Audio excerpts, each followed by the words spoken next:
reminded myself that Mama was my sole purpose for coming today. She was the calming one, the nurturing one, the only person in my family worth spending time with, and the source of my unconditional love. The walk up the pebbled concrete driveway was much too short. Leaves crunched beneath my brown Prada riding boots, and the breeze offered a hint of iciness, almost like a foreboding chill telling me to turn around. I shivered, adjusted the scarf around my neck, and knocked.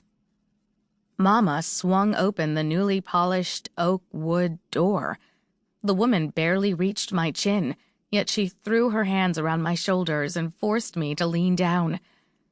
My back gladly bent to her command, and my senses lit up with pure joy from the smell of her coconut hair oil and rosewater perfume. She smelled like home. We hugged a few seconds longer. It always hurt to let her go, like maybe she'd wither away. Hugging her was the only way I felt like I could protect her. She pulled back and swatted the air, her eyes moist. "Why do you always knock? You have a key." I removed my boots outside the door and followed her inside, the decorated tiles cold beneath my socks. "I know, but it's your house, your privacy."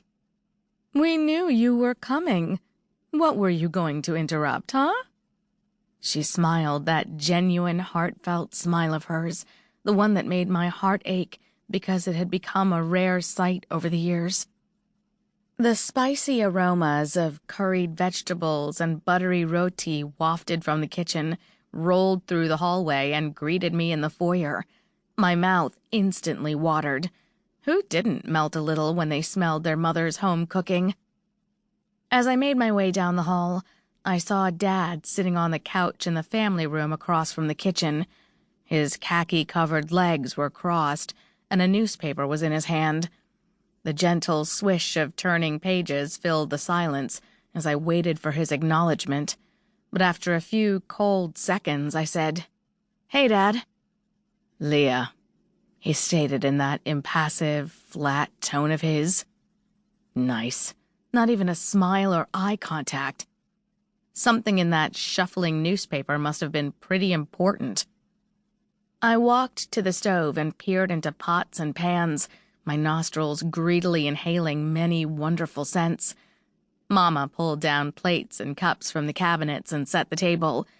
We didn't usually eat at the table, which should have been my first clue.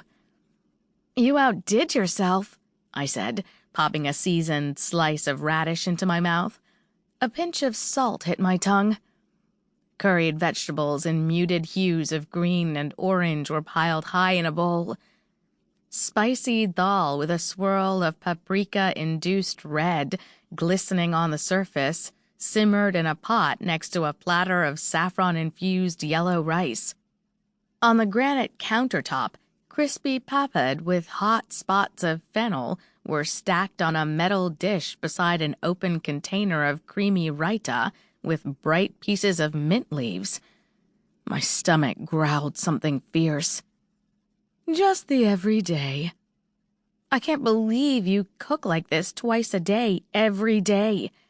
I dipped a piece of cucumber into the raita and relished the taste. There was something calming about the refreshing crunch mixed with the tangy yogurt. "You should spend more time in the kitchen with your mother and learn how to cook," Dad said, his eyes glued to the paper. "What will you feed your husband and children?" "Food," I replied as I grabbed a spoon, dipped it into the piping hot dal, and took a tentative sip of the tomato-heavy sweet and sour soup. He scoffed.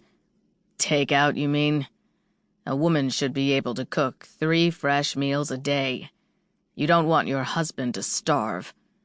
"I'm sure if it came down to starvation, he could figure things out," I said, annoyed that his comments took me away from the beauty of Mama's cuisine.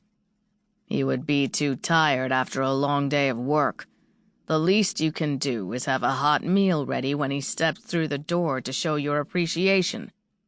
"You do remember that I have an MBA and was recently promoted to lead in my department."